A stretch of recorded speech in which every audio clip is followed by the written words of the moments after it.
بسم الله الرحمن الرحيم والصلاة والسلام على أشرف المرسلين نبينا محمد وعلى آله وصحبه أجمعين.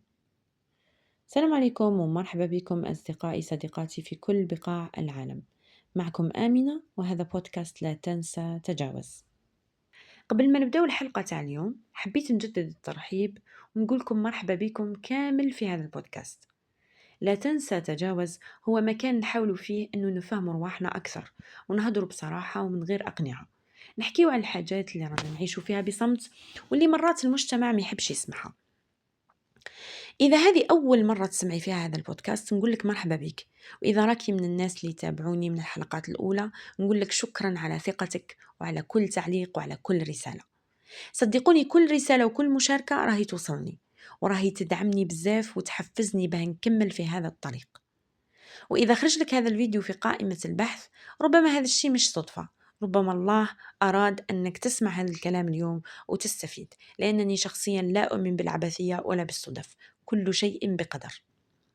إذا حسيتي روحك في هذا الكلام ما تنسايش تشتركي في القناة وتفعلي زر الجرس باش يوصلك كل جديد، لأنه المواضيع هذه راهي صراحة ما تندرش في حلقة واحدة ولا تتحكى في وقت قصير، راهي تجي مع الوقت ومع الوعي ومع الصدق.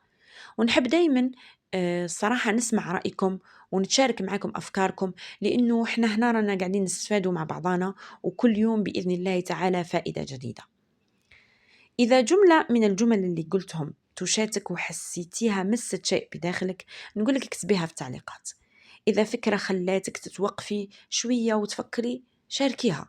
وإذا حسيتي باللي هذه الحلقة تقدر تعاون مع واحدة أخرى ابعثيها لها، لأنه المشاركة أحيانا تكون سبب في وعي شخص آخر.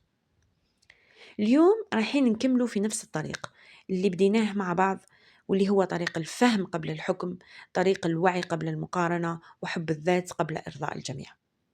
في هذه الحلقة بإذن الله تعالى راح نهضر على المرأة العاملة، بما أنه ديجا هدرنا على المرأة الماكثة في البيت وعلى التحديات اللي تواجههم. اليوم بإذن الله تعالى راح نحكي عن المرأة العاملة وعلى التحديات وعلى كل جزئية تهم المرأة العاملة بإذن الله. اللي حبت تسمع الحلقة تاع الماكثة في البيت والمقارنة بيناتهم والصراع اللي تولد ما بيناتهم بسبب ضغوط المجتمع نقولها أرجعي ليهم، راح نحط لك رابط الحلقات في صندوق الوصف. طيب، قبل ما نحكيو على خدمة المرأة ولا على خروجها للعمل ولا على المال، لازم نوقفوا عند نقطة أساسية ومهمة بزاف بزاف. غالبا ما يتم تجاهل هذه النقطة، واللي هي طبيعة المرأة. مش باش نهزوها ونحطوها في قالب ولا باش ننقصوا منها، لا، احنا رانا رايحين نهضروا على هذه الحاجة باش نفهموها كيما هي وكيما خلقها ربي سبحانه وتعالى. المرأة بطبيعتها عاطفية أكثر، تتأثر بالكلمة، تتأثر بالتوتر والضغط، جسمها تلقاه يتفاعل مع القلق، نومها يتأثر، نفسيتها تتعب، خاصة إذا كثر عليها الضغط. وهذا ما يعنيش أنه هي ضعيفة، بالعكس هذا يعني أنه هي عميقة وتحس بزاف وتتحمل بزاف. والمشكل مش في طبيعتها، المشكل كي نطلب منها أنها تعيش بنفس إيقاع الرجل وبنفس القسوة وبنفس عدد الساعات وبنفس التوقعات. وقبل ما نكمل حبيت ننصح الجميع سواء الرجال ولا النساء أنهم يقرأوا كتاب مهم جدا. صراحة هذا الكتاب فتح لي عيني على بزاف أمور في فهم طبيعة المرأة والرجل وفهم الاختلاف ما بيناتهم. وهذا الكتاب اسمه الرجال من المريخ والنساء من الزهرة. هذا الكتاب يشرح بطريقة بسيطة وعميقة كيفاش المرأة والرجل مختلفين في التفكير، مختلفين في التعبير عن المشاعر، ردود الأفعال، وحتى في طريقة التعامل مع الضغط والتعب. احنا هنا ماشي باش نقولوا باللي واحد خير من الآخر، لكن باش نفهموا انه الاختلاف هذا طبيعي. إذا ما فهمناش الاختلاف هذا راح يتولد صراعات وسوء فهم وضغط داخل الأسرة والعمل. قراءة هذا النوع من الكتب يساعد المرأة أنها تفهم طبيعتها أكثر وتتصالح مع حساسيتها ومشاعرها وما تبقاش تجلد في روحها لأنه هي مش كما الرجل. المشكلة مش في طبيعتك، المشكلة كي تحاولي تعيشي ضدها. لما المرأة تطالب أنها تعيش بنفس إيقاع الرجل وبنفس الطبيعة تاعو تتفاجأ من بعد أنه هي ولات متوترة، ولات مقلقة، ولات متعبة. ومن بعد نجيو نقولوا علاش تبدلت، علاه ولات ما تتحملش. مثال بسيط، مرأة تلقاها تخدم، تخرج من 8 تاع الصباح حتى 5 تاع العشوة، ترجع تعبانة للدار، تلقى الدار تاعها فوضى، ولادها محتاجين اهتمام، راجلها محتاج حوار، وهي أصلا راهي الطاقة تاعها مستنزفة. إذا ما كانتش فاهمة طبيعتها راح تدخل في صراع داخلي، تلقاها تلوم في روحها، تقولك أنا مانيش قد المسؤولية، أنا مانيش كيما فلانة، أنا مانيش كيما علانة. بينما الحقيقة المشكل ما راهش فيها، المشكل إنه هي راهي عايشة خارج طاقتها، خارج الإيقاع الطبيعي اللي خلقها به ربي سبحانه وتعالى. ومن هذه النقطة يبدأ التعب ويبدأ الإنهاك، مش من الخدمة نفسها، وإنما من تجاهل الطبيعة اللي خلقك بها ربي سبحانه وتعالى. لأنه أي حاجة بصراحة تمشي ضد فطرتك مهما كانت صحيحة اجتماعيا راح تتعبك نفسيا. وهنا راح تبداي تفهمي علاش بزاف نساء يخدموا وهما ما همش مرتاحين، وتلقاي بزاف نساء قاعدين في الدار وما همش مرتاحين ايضا. المشكل ماهوش في الخيار، ماهوش في انك تخدمي ولا ما تخدميش، المشكل في فهمك، المشكل في عدم انسجامك مع طبيعتك. وبعد ما نفهموا طبيعة المرأة راح نروحوا للسؤال اللي دايما يتعاود، علاش نخرجوا نخدموا؟ لأنه الخدمة في حد ذاتها ماهيش الهدف، الهدف هو المعنى اللي تعطيه للخدمة. كاينة مرأة تخدم لأنه ظروفها تفرضت عليها هذا الشيء، تلقيها معيلة عندها أولاد يتامى، ولا تلقيها مطلقة، ولا تلقي ما عندهاش سند في الحياة. وكاينة ربما مرأة تلقي عندها أولاد وعندها راجل، ولكن الحياة غلات، تقول لك الحياة غلات والدنيا ما وليناش نقدروا نلحقوا كذا وكذا. وهنا الخدمة نقدر نقول لك باللي راهي ضرورة مش اختيار. بينما كاينه مرأة واحدة أخرى تخدم لأنه عندها طموح، عندها رسالة حابة تقدمها، تحب تكون مثلا طبيبة، معلمة. وأنا كي نقول طبيبة ولا معلمة مش معناتها هذو هما يعني الوظائف تاع المرأة، الوظائف تاع المرأة بزاف، ولكن أنا نحب نقول معلمة طبيبة هكذا كمثال، وليس يعني احتقار الأعمال الأخرى والوظائف الأخرى. أنا بصراحة نتيري الشابو لكل مرأة تخرج تخدم، وكل مرأة هي تكافح، وكل مرأة راهي قاعدة تقدم في رسالتها. تلقيها هذه المرأة تقول لك أنا نحب نمد حاجة للمجتمع. وهنا الخدمة راهي معنى وقيمة مش ضرورة.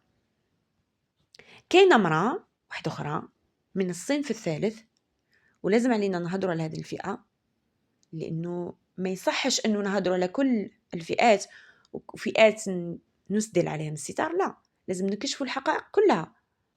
كاينة فئة من النساء تلقاها تخرج تخدم باش تهرب من دارها، تهرب من الضغط، تهرب من المسؤولية، عندها فراغ داخلي. هنا لازم علينا نتوقفوا شوية ونقولوا لها ونوجهوا لها هذه الرسالة، الهروب ما يحلش المشكل، راهو غير يبدلك في البلاصة تاعو. نعطيكم مثال، مرأة تخرج تخدم كي يجيها الراتب تاعها تلقاها تفرح، تهز هذاك الراتب تروح طول تصرفه. علاه؟ تلقاها تصرفه على الأكل، على الشراء، على باغ اكزومبل تلقاها تشري الحوايج تاع لا مود اللي خرجت تخرج معاها. في رأيكم لماذا؟ لأنه هي تقول لك أنا حابة نعوض التعب اللي تعبته، وحابة هكذا، حابة نعيش حياتي. الهدف ماهوش واضح. كي تقولي لي أنا نحب نعيش حياتي وخلاص، الهدف ماهوش واضح، لأنك انتيا كي تخلص لك الشهرية في نص الشهر ترجعين نفس الضغط ونفس الفراغ. هنا المال راهو ولا مسكن ما ولاش حل. والمال لازم نكونوا صريحين مع بعضنا، ماهوش كلش صحيح ولكنه قوة. المال يعطيك أمان ويعطيك حرية اختيار ويعطيك كرامة في بزاف مواقف، شئنا هذا الشيء ولا أبينا. لكن كي يكون المال بدون وعي يولي مصدر استنزاف، ما يوليش راحة. ومن هنا نفهموا باللي الهدف من العمل لازم يكون أعمق من أنه نروح نجيب دراهم ونصرفهم ونعيش حياتي. لازم تسألي روحك علاش خرجت نخدم، وش رايحة نحقق من الخدمة تاعي، وش رايحة نضيف لحياتي. مش خرجت نعيش حياتي، لا، هذا خطأ كبير. وراح نعطيكم مثال، مثلا مرأة تلقاها تخرج تخدم تقول لك أنا نعاون في راجلي، ولا تلقاها تقول لك أنا نوفر لولادي تعليم مليح. تلقاها تصرف على ولادها في التعليم، مثلا تلقاها دير لهم ديكور، تلقاها باغ اكزومبل حتى تقريهم في مدارس خاصه. هذه عندها هدف واضح. وحتى لو كانت تلقاها تتعب بزاف تلقاها مرتاحه نفسيا، لانه التعب تاعها ببساطه عنده معنى. تلقاها ما تشكيش من التعب. لماذا؟ لانه هي دايره للتعب تاعها معنى.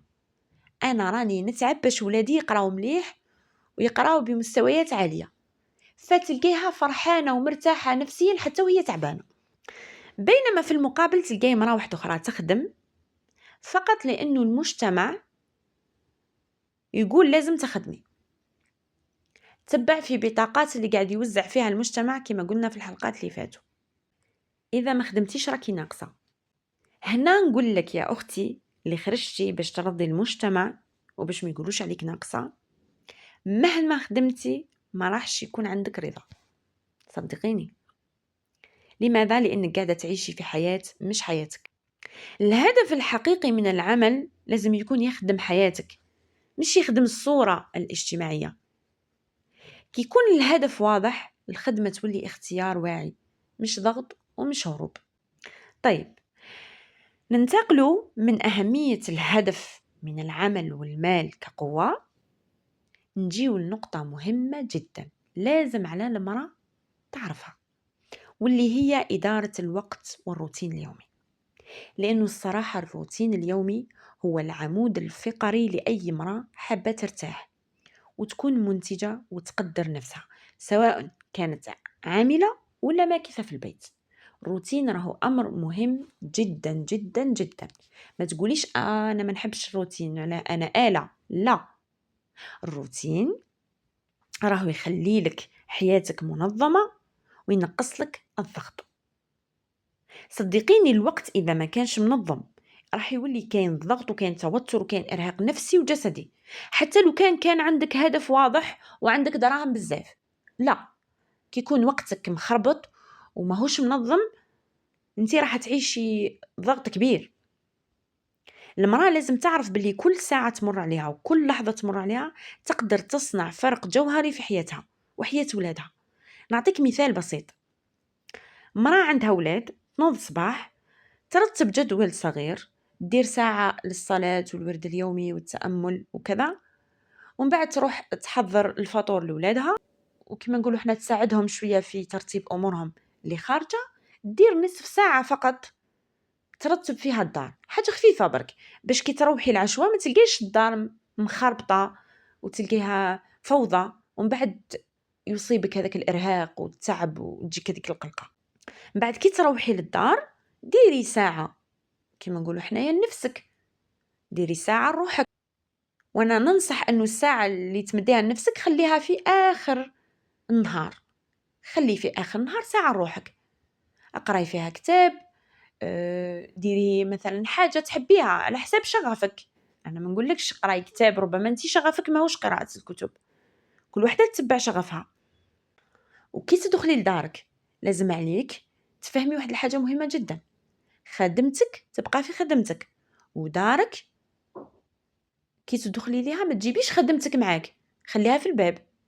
تدخلي لدارك لولادك للزوج تاعك، شوفي امور ولادك وش يحتاجوا، شوفي امور زوجك وش يحتاج.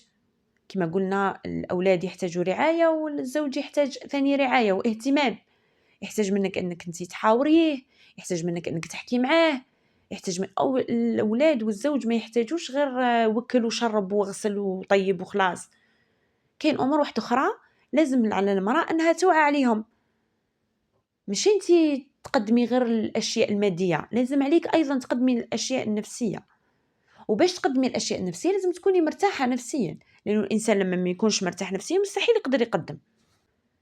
خليني نقول لك انه السر في الروتين اليومي هو التوازن، لا اسراف في العمل ولا اهمال للبيت. ما تتجاهليش نفسك وما تتجاهليش اهلك وما تتجاهليش مسؤولياتك. الروتين اليومي يخليك تحسي بالإنجاز بلا ما تأثري على الواجبات تاوعك سواء برا ولا الداخل. السر في الروتين اليومي هو التوازن، لا إسراف في العمل ولا إهمال للبيت، لا تجاهل لنفسك ولا تجاهل لواجباتك ومسؤولياتك. كي تعرفي ديري وقتك بوعي كل شيء يولي أسهل، العمل يكون ممتع، البيت منظم، الأولاد مرتاحين، المال اللي تدخليه يتصرف بشكل واعي. وهنا تقدر كل مرة تشعر بالقوة الحقيقية بدون استنزاف ولا ضغط. طيب ننتقل إلى مرحلة أخرى. بعد ما عرفنا كيفاش نديرو روتين اليومي ونديرو توازن ما بين العمل والبيت والراحة، نجيو لعنصر أساسي آخر واللي هو إدارة المال. المال بلا تنظيم يولي مصدر توتر، ويولي واحد من أسباب الضغط النفسي. لكن إذا تعلمتي كيفاش تديري المال تاعك يولي لك أداة قوية تساعدك أنك تتحكمي في حياتك وتحققي الطموحات تاعك وتضمني استقرارك واستقرار ولادك. أول حاجة، حدي دخلك ومصروفك، سواء كنتي قاعدة في الدار ولا خارجة تخدمي. لازم تعرفي بالضبط واش يجيك واش يخرج منك، يعني واش راكي تدخلي واش راكي تخرجي. مثال، مرأة تخدم وتلقاها تسلك 5 ملايين، تقدر تقسم كيما نقولوا حنايا تقسم الصالير تاعها على حساب الأولويات. مثلا 30% لمصاريف البيت، 20% ديرها للطوارئ، يعني 10% تخليها لنفسها شغفها نشاط يفرحها، و40% تقسمها على حساب أولوياتها الأخرى. هذا التوزيع راح يعطيها شعور بالأمان ويعطيها شعور بالسيطرة، ما يخليش عفوا المال يسيطر عليها. وثاني حاجة مهمة جدا لازم تعرفيها، تجنبي الإسراف والتبذير. كثير من الناس وخاصة النساء تلقاها تقع في فخ شراء حاجات باش تواكب بها المجتمع، وكما قلنا قبيلة اللي تخرج معها، خصوصا مع هذه التطبيقات تاع التسوق الإلكتروني. يعني ولات المرأة تقدر تشري من دارها، تلقاها اللي خرجت تخرج معها. وخاصة كي تعود تتبع في هذوك لي روتين تاع النساء، تلقاها تشوف هذيك الحياة المثالية اللي مدوها النساء في لي روتين تاعهم. صدقوني هذيك الحياة راهي ماهيش مثالية كما راكم تشوفوا فيها، لأنهم هما راهم يمدولك غير الحاجة اللي حابين يمدوها لك، يخليوك تشوف غير الحاجة اللي راك حاب اللي راهم حابين هما تشوفها، مش كلش. لأنه ما كانش حاجة اسمها مثالية في الدنيا، ما كانش حاجة. كمال الإنسان في اعترافه بنقصه. انتي كي تجي تشوفي الحياة هذيك المثالية تاع هذوك الناس، كما نقولوا حنايا في هذوك لي روتين، في هذوك لي فلوغ اللي يحطوهم، الصراحة تلقاي نساء بزاف يحسوا بالنقص، يحسوا بالدنيا، تقول لك انا ما رانيش عايشه كيما راهم عايشين هذوك الناس، وهي في الحقيقه ما كانش منها.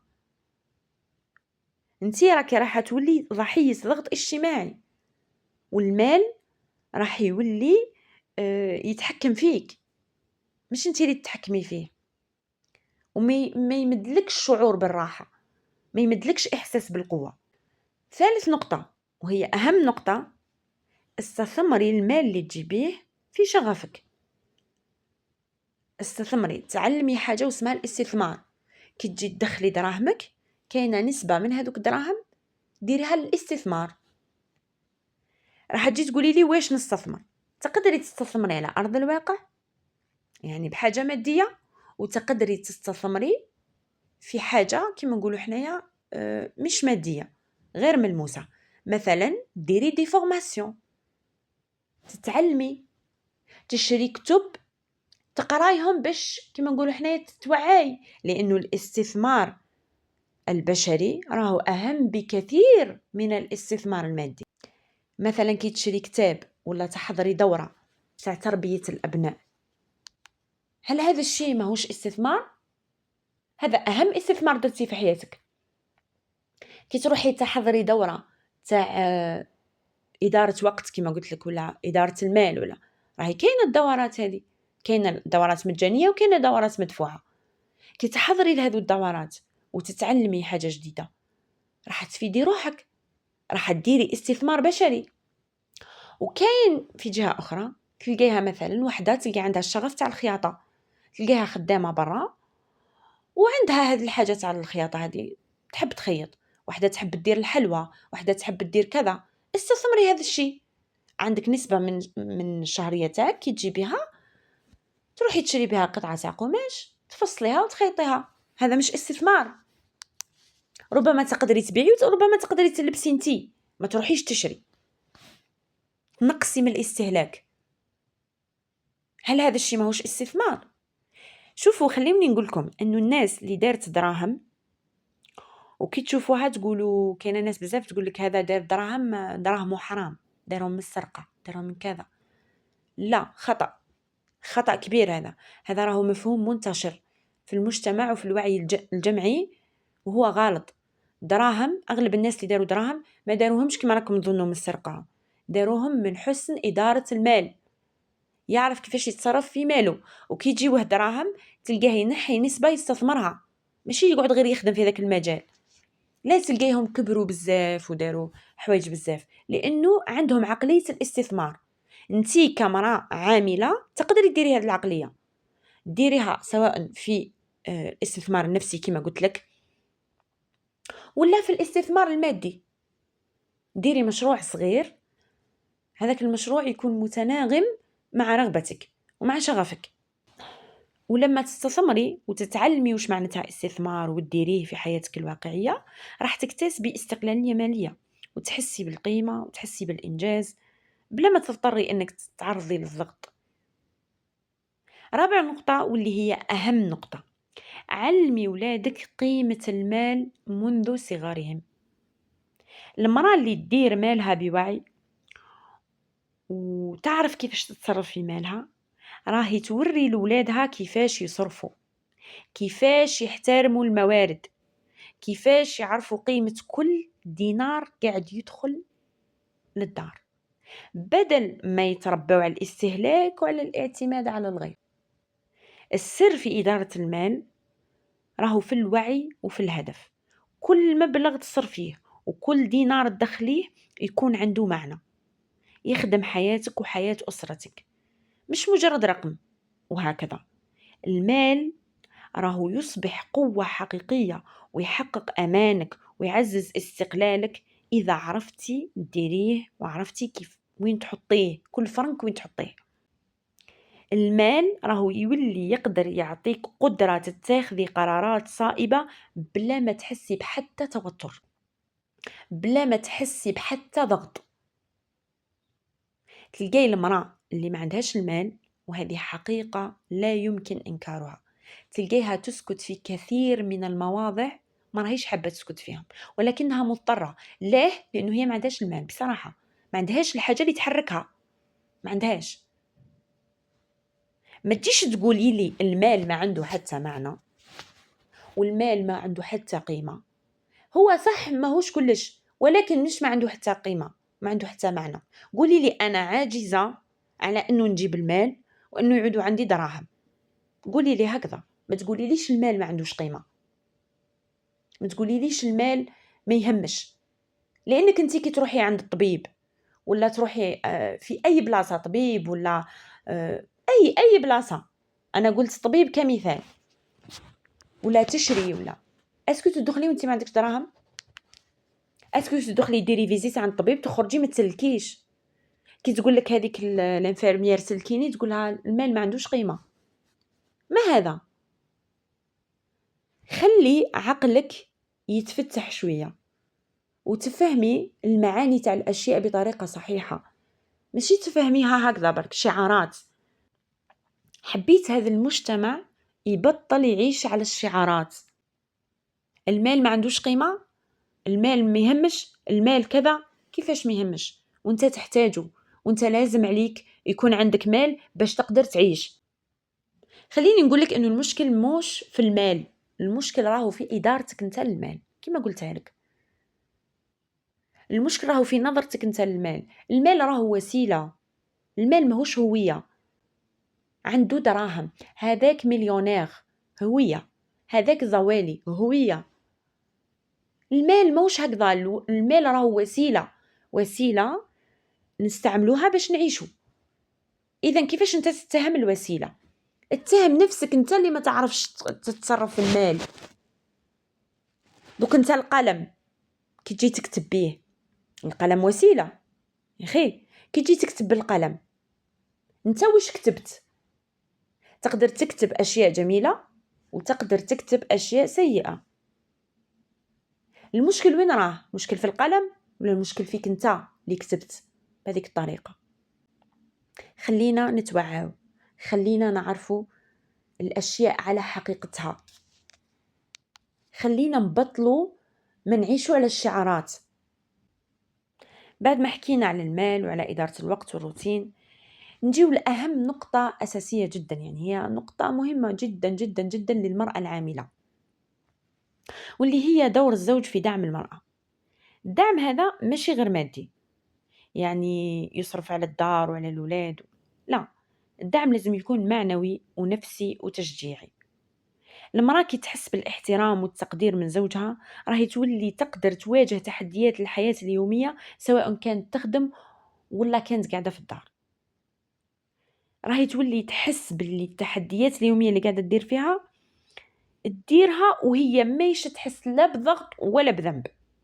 نعطيكم مثال، مرأة عاملة كل يوم تخرج للخدمة، عندها ولاد صغار، الولاد هذوك عندهم مدرسة، واجبات، تروح للدار تلقى دارها، واجبات المنزل يعني لازم تديرهم، عندها زوجها. الزوج تاعها يقولها راني معاك، راني نقدر في التعب تاعك، يقولها ما راكيش وحدك، يدعمها. يعني مجرد هذا الكلام راهو يعطيها راحة كبيرة ويشجعها على الاستمرار، سواء كانت تخدم ولا قاعدة في الدار.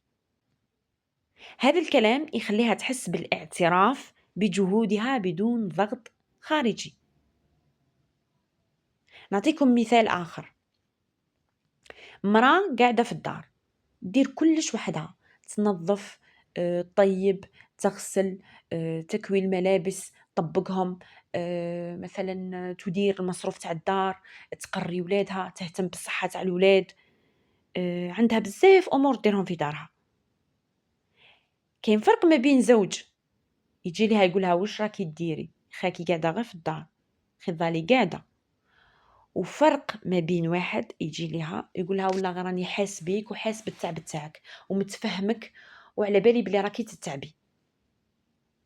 مجرد هذه الكلمة راهي تخليها تشعر بالقيمة وبالاعتراف، وتخليها تزيد من قدرتها على تنظيم حياتها بوعي، تخليها تزيد تعرف بعض أمور واحدة أخرى. ما يتغمضوش عينيها، خاطرش هذيك اللي يقولها راجلها انتي واش راكي ديري خضالي قاعدة في الدار، ولا هذيك اللي يقولها راجلها انتي اللي حبيتي تخرجي تخدمي، هذيك يتغمضوا عينيها، يولي عندها ضبابية، تولي ما تشوفش، تولي تخلط برك، تولي تخلط برك. ليه؟ لأنه هي راهي مضغوطة. هذا الدعم يخلي المرأة تعرف كما نقولوا قيمتها وتعرف روحها، وتزيد تنظم حياتها بوعي وثقة، بلا ما تربط القيمة تاعها بآراء المجتمع ولا بالمقارنة مع الآخرين. المرأة اللي ما تدعمش تلقاها دايما تقارن في روحها مع النساء الآخرين، بصح المرأة اللي قاعدة في دارها وعندها ثقة وعندها احترام لذاتها وعندها تقدير، وخاصة عندها دعم من الزوج تاعها، تلقاها جامي تقارن روحها بمرأة واحدة أخرى، ما تلقاهاش جامي تلقاها تقارن روحها بمرأة واحدة أخرى.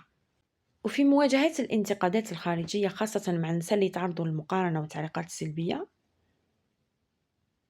الكثير يظن أنه المرأة اللي تخدم خارج الدار راهي تنقص من قيمة الرجل وتقلل من رجولته وتخليه يحس أنه ضعيف. هنا يجي الدور تاع الزوج.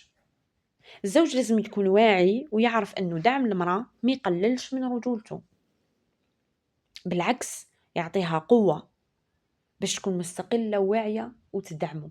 وهنا نجي نقول لك، المرأة القوية يخافوا منها الرجال، وهي في الحقيقة ما لازمش يخاف منها.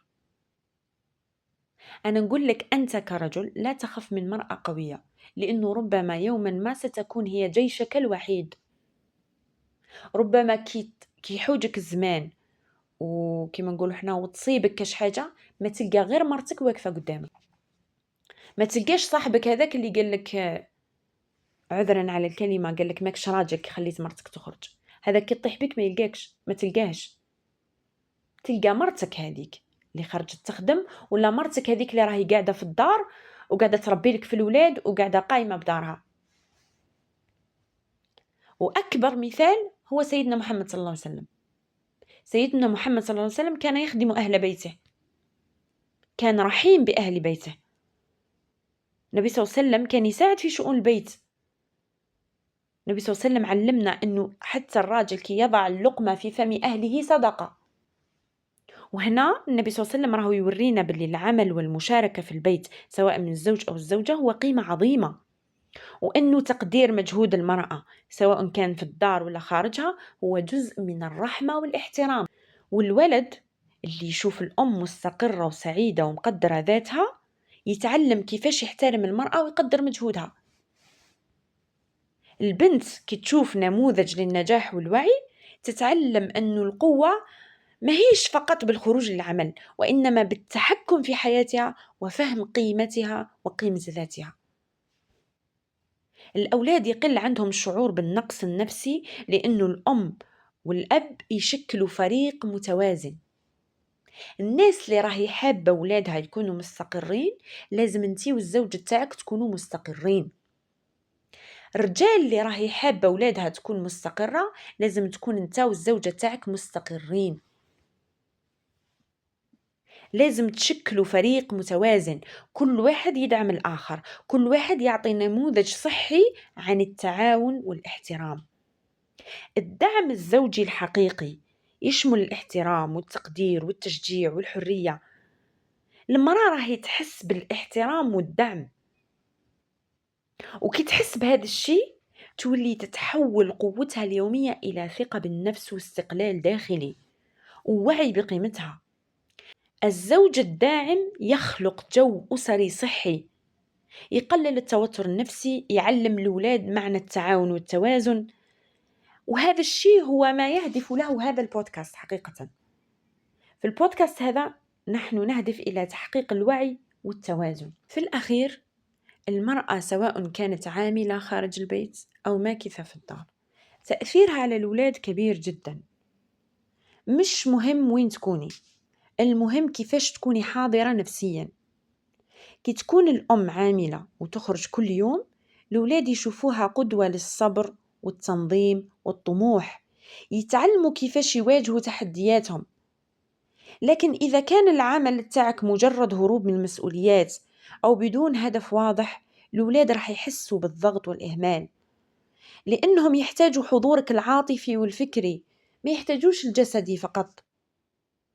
كي تكون الأم ماكثة في البيت حضورها اليومي، رعايتها لأولادها، اهتمامها بتعليمهم ومتابعتها لاحتياجاتهم النفسية والمادية، كل هذا راهو يعوض بزاف من التحديات. الأطفال يتعلموا من الأم الصبر، يتعلموا منها التنظيم، يتعلموا منها القيمة الحقيقية للعمل حتى لو كانت داخل الدار.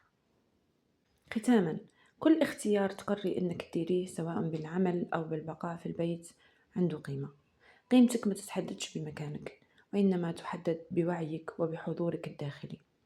الدعم من الزوج، تنظيم الوقت، إدارة المال وتقدير النفس كلها أدوات باش تحقق النجاح والراحة. وكل هذا الشيء راهو ينعكس على الأولاد ويخلق أسرة قوية متوازنة. كل مرة تختاري نفسك وكل مرة تقدري روحك وتسمحي لها بالراحة والنمو، انتي ما راكيش قاعدة تخسري، انتي قاعدة تتحري. وتذكر دائما لا تنسى باش تفهم، تجاوز باش تعيش، وقدر نفسك كما كنت.